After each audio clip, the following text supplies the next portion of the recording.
pegang juga. Ini menarik deh sih ya kalau kita lihat ya. Ini dari gambarnya bagus. Ya pemirsa, kembali lagi di Morning Show. Nah, kita sudah mau menjelang dialog nih ya, Elza Iya, ya. ini kalau kita tahu akhir pekan lalu terkait dengan Festival Film Cannes. Nah, ini Festival Film Cannes sudah berakhir. Lalu siapakah yang memenangkan penghargaan Palme d'Or atau penghargaan tertinggi di ajang bergengsi insan perfilman itu?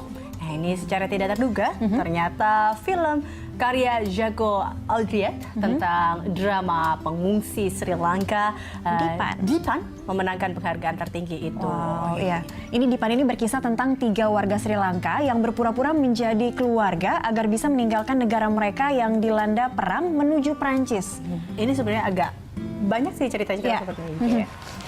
Ya, ini Kisah banyak, nyata mungkin. ya Audiard banyak mendapat pujian sekaligus kritik untuk filmnya A Prophet and Rust and Bone dalam film Dipan ia membuatnya seperti sebuah trailer menggambarkan kondisi para imigran. Pemenang kedua Grand Prix jatuh pada film Son of Soul, sebuah drama Holocaust pertama karya sutradara Hungaria Laszlo Nemes. Nah, ini kalau kita lihat memang sutradara dari Taiwan berusia 68 tahun Hou Xiaoxian memenangkan sutradara terbaik untuk film pertamanya dalam 8 tahun. Assassin, sebuah drama seni bela diri. Ini aktris ya terbaik diberikan untuk 2 pemenang yaitu Rooney Mara dalam film Carol dan juga Emmanuel Berkot dalam Moonroy. Nah, sementara kalau untuk aktor terbaiknya diberikan kepada Vincent Lindon. Kapan ya tiba-tiba ada muncul film terbaik, film Indonesia. Apa ya yang terbaik terakhir ini ada Tabula Rasa misalnya, Filosofi Kopi ya kan? Tiba-tiba muncul di Cannes. Amin. Nah, kita akan membahas seperti apa chance film Indonesia di Festival Cannes. Amin. Ya boleh dong, agak jauh dikit. Kita sudah ada tamu kita di sini yang akan membahas soal Festival Film Cannes. Nah, di sini kita ada Mbak Olga. Halo Mbak Olga. Selamat siang. Thank you. Udah datang lagi nih ke Indonesia. Hai Mbak Dede. Halo Mbak Rob. Apa kabar? Mas ini apa kabar? Ruangan kita rame hari ini. Silakan. Dan hari juga cerah ya. Ini kalau kita ngomong Festival Cannes dan juga ada filmnya nih di sini. Salah satu ini film salah satu yang menarik nih. Ada ya Mbak Dede ya. The Fox Exploits the Tiger's Mind. Ayo, bisa nggak baca tanpa nyontek panjang? Bisa latihan loh itu kan. Exploit the Tiger Mind. The Fox Exploits the Tiger's Saya bisa Mind. dapat. Oke. Kita bisa menang. Aku ngapalin sampai susah. Tapi ini kebanggaan loh, misalnya sama Mbak Dede bahwa ini masuk suatu kompetisi yang sangat-sangat bergengsi dan kita harus terima kasih juga sama timnya Mbak Dede ini bisa mencapai prestasi itu ya Mbak ya. Itu gimana ceritanya kali itu Mbak? Ada Diceritain. 170 dan ada kalau dari film yang dikritik juga ada ribuan ya. banyak banget kan kalau kita lihat di sini. Jadi gini 1.800 pendaftaran, hanya 10 yang masuk nominasi. Nah, termasuk salah satunya. Cerita dong Mbak Dede. Si Tigers ini. Jadi kalau kita ke Cannes Film Festival, kayak tadi disebutin pemenang-pemenangnya, itu yang kita sebut sebagai official section, main competition gitu. Jadi di Cannes itu ada 3 section, satu official competition yang tadi dibacain pemenangnya, kemudian ada satu section dari Semaine de la Critique, ini dari para kritikus tahun 62 dia membuat satu section disebut Semaine de la Critique, kemudian ada satu section lagi yang disebut Directors Fortnight. Jadi para asosiasi sutradara Prancis bikin festival juga di dalam Cannes Film Festival. Jadi kalau kita ngomongin Cannes Film Festival itu ada 3 section utama seperti itu. Nah, film ini film yang kita buat The Fox Exploits the Tiger's Might. Saya juga suka ada kalau ngomong. Film orang nanti jadinya. Nah, kalau film ini kita masuk di Critics Week, itu di Semaine de la Critique. Di sana kebagi 2, ada film panjang, film pendek. Di semua program ini ada 2 ya, film panjang, film pendek. Kita ini film pendek 25 menit dan kita kompetisi dari yang tadi di 1.800. Dari 1.800 yang submit, 10 film pendek dipilih untuk dikompetisikan. Gitu. Tapi saya pengen tahu sebenarnya ceritanya apa sih nih? Ada Fox-nya, ada Tiger-nya. Dan kalau kita lihat di gambarnya Rubah juga dan si Macan sebenarnya. kalau kita lihat ya gambarnya ya sekilas ya cuma Tiger Menarik aja sih, ya. gitu loh. Mungkin ada kalau dilihat ini ceritanya seperti film laga malah ya. Tadi dia nyangkanya film kungfu. Jadi seperti apa sebenarnya? Jadi film ini sutradaranya Lucky Kuswandi. Lucky Kuswandi sebelumnya tuh bikin film Selamat Pagi Malam. Oh ya. Nah, kemudian juga Madam X. Ya. Kemudian tahun lalu, tahun 2014, Bayi Buta Film, saya dari Bayi Buta Film dengan Edwin, kita produser, kemudian kita bertemu dengan Hivos, dengan Tunggal Pawestri. Kita bertiga akhirnya memutuskan untuk memproduksi beberapa film pendek, salah satunya bekerja sama dengan Lucky Kuswandi untuk memproduksi film ini. Dan topiknya, kalau ditanya topiknya apa, kita tuh tahun lalu punya keinginan untuk membicarakan hal-hal yang tabu di Indonesia. Hal-hal yang tabu. Jadi di sini kita akan ngomongin soal seksualitas dan power. Kekuasaan ya. Kekuasaan. Mungkin kalau boleh dibilang fokusnya dari sisi seksualitasnya kah dan powernya dari sisi tiger. Sebenarnya judulnya sih nggak langsung berhubungan. Jadi Lucky waktu itu nyari ini judulnya apa ya? Tersirat tapi tersurat apa ya? Kayak gitu-gitu lah. Ada dari peribahasa Cina. Benar. Jadi si Lucky waktu itu, aduh judulnya apa ya? Terus dia pilih judul ini dari peribahasa Cina. Kemudian si peribahasa ini bercerita tentang, jadi ada fox dan ada tiger gitu. Nah terus si Fox bilang, oh gue yang paling kuat nih di desa ini gitu. Terus si Tiger bilang, coba buktikan. Sini Hil, jalan bareng sama gue deh, masuk ke desanya. Jalanlah mereka berdua gitu kan, dan semua penghuni desa itu semua pada takut. Seperti itu ya menceritakan. Pada takut gitu. Takutnya sama harimaunya sebetulnya. Karena harimau jalan di belakang dia. Jadi kita mau ngomongin itu, manipulasi kekuasaan. Nah, di sini ada Mas Robi juga dan Mbak Olga. Nah, saya mau ke Mas Robi. Ini yang kita tahu Badan Perfilman Indonesia, ya dulunya mungkin orang-orang juga taunya ada almarhum Mas Alex Komang seperti itu. Dan dilanjutkan dengan Mas Robi sekarang. Ketua yang sekarangnya Kemal Atmojo, tapi saya kebetulan ketua bidang festival film luar negeri. Festival film luar negeri. Partisipasinya untuk film Indonesia bisa menghantarkan film-film Indonesia kita ke Cannes atau ke festival internasional yang lebih luas itu seperti apa sih?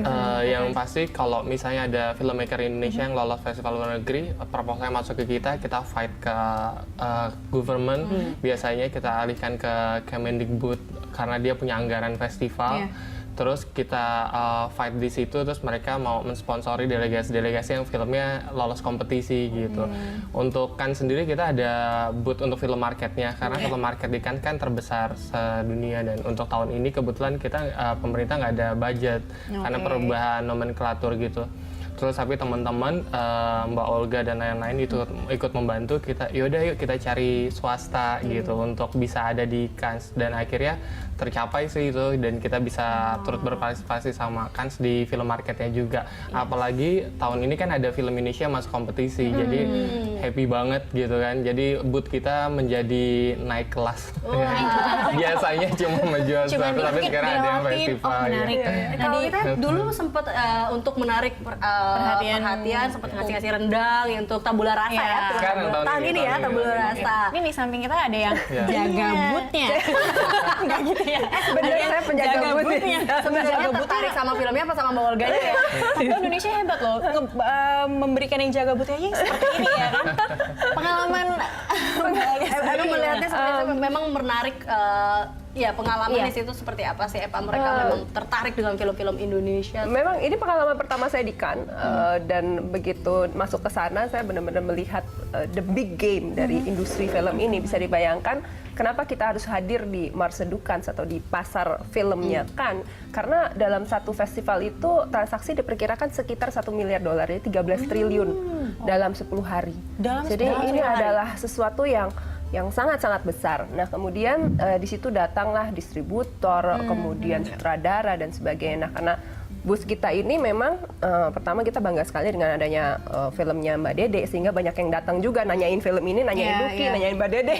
Banyak banget gitu. Itu pertama gitu. Kedua, yang penting juga adalah ada tabula rasa dan ada filosofi kopi yang market screening.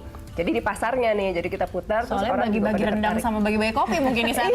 Itu sebenarnya gimmicknya itu yang paling menarik. Jadi di sana saya tidak hanya jaga booth, saya menjadi pembuat kopi sekalian beres-beres booth kalau udah tutup. Sama tambul lengkap ya, gitu ya. Nah, Tapi untuk yang rendang ini menarik karena sebetulnya kehadiran Indonesia di Cannes Film Festival kita tidak hanya menjual film, sebenarnya kita menjual semua, memarketingkan seluruh Indonesia sebetulnya. Kita bicara soal budaya, kita bicara soal orang-orangnya, dan kita juga jual keindahan alam Indonesia. Gitu. Jadi kita berharap Indonesia bisa menjadi syuting location gitu. Memang kita belum bisa ngasih grant kayak negara-negara lain ya. Cuman kita bilang nggak usah grant di Indonesia. Kita tuh orang-orangnya udah jago-jago, ya kan? Ada yang masuk festival kompetisi gitu ya. Jadi filmmaker udah jago-jago. Kalian tinggal datang mau syuting di sini, bawa cerita, bawa produksi.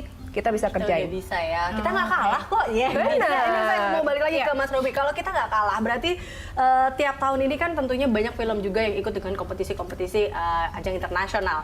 Nah, jumlahnya itu bisa dikatakan apa semakin meningkat atau bagaimana? Mungkin ada upaya lain kah yang bisa dilakukan agar film-film di Indonesia ini lebih ya banyak lagi yang ikutan kompetisi semakin internasional? meningkat, tapi sayangnya explore dari medianya tentang film-film yang lolos itu sedikit sekali gitu. Karena mungkin mereka pikir ada filmmaker yang berangkat bukan yang populer atau yang lain. Makanya kita butuh dukungan media untuk memberitahu kalau banyak banget festival film luar negeri yang udah kita bulan ini aja ke Jepang aja udah banyak. Gitu. Karena mungkin yang ditangkap oleh publik penonton di Indonesia juga mungkin hanya melihat sineas yang terkenal saja, berarti yang mungkin kemungkinan punya kesempatan ke festival internasional. Ternyata seperti enggak. Iya, mungkin kompetisinya yang Mbak Dede ini ya itu bisa itu banget terbuka. Ini kan kalau kita lihat gitu loh Mbak Dede, mungkin di masyarakat sendiri ataupun di Indonesia ada yang mungkin kurang tahu terkait dengan film-film yang ikut kompetisi, bahwa mereka juga berpikir bahwa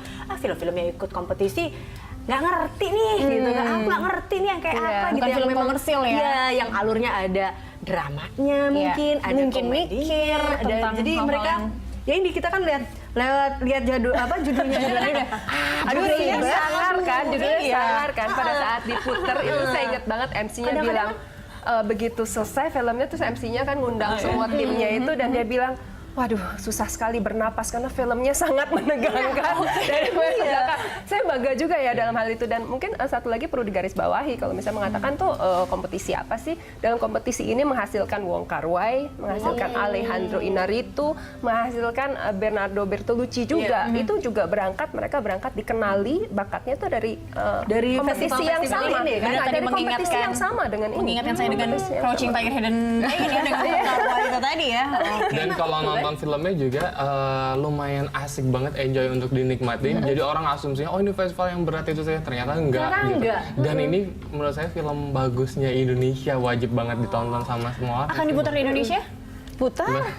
Beberapa kali sudah ada. Kemarin kita udah sempat putar di Kino Forum, putar di ada di komunitas. Baru tadi malam kita putar di mini Kino di Bali gitu. Jadi memang sekarang kita lagi berusaha mencari mitra-mitra komunitas lainnya juga untuk bisa kita kerjasama dan kita memutar film ini. Oh, jadi kalau ada komunitas yang mau bisa hubungin langsung Mbak Dede. Hubungin aja sebenarnya ya, agak segmented memang ya. Nah, semoga BPI bisa mendorong lagi supaya film yang seperti ini bisa tayang di bioskop juga. Film-film seperti ini tuh chance untuk masuk gitu ya, kayak teman-teman gitu, misalnya pembuat film banyak yang bertanya gimana sih cara masuknya gitu ke festival film. Pertama, di era sekarang kayak internet, kalau kita browsing gitu ya, kita bisa lihat banyak sekali film festival gitu, dan kita bisa lihat rankingnya dari yang paling atas tertinggi yang paling jadi kan film festival banyak sekali gitu kan. Dari film festival paling susah sampai seperti Critics Week ini. Itu ibaratnya kayak kalau di olahraga tuh kayak mau tujuan ke Olimpiade, apa ke SEA Games, apa ke Asian Games. Ada PON dulu, film seperti itu juga gitu. Ada tahapan-tahapannya gitu. Oke, Mbak Dede, Mbak Olga, dan Mas Rob, kita tahan dulu perbincangan. Ini berasa jalan-jalan mau ke Cannes ya. Tapi kita break dulu. Kita akan kembali pemirsa usai jeda berikut, tetaplah bersama kami di Morning Show.